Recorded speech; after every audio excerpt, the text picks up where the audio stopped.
feel appreciated enough. That's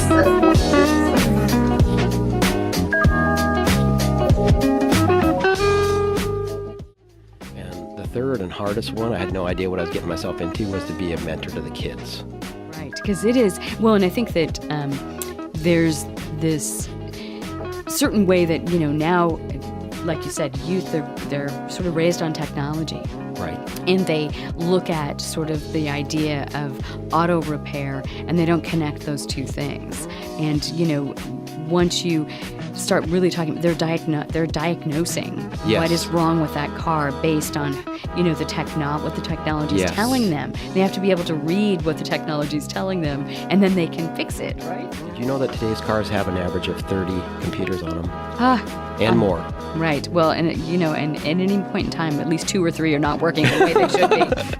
Yes. So I just show the kids that, hey, and they're kind of like falling off a cliff, to be honest with you, when they come out of school.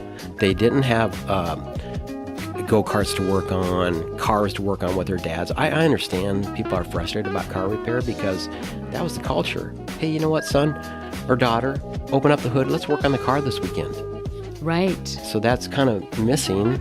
And I show the kids that, hey, take off the plastic, take off this, and there's still a motor there. Right. Nuts and bolts. That's so true. And I admire people that are in this business because the complexity of it.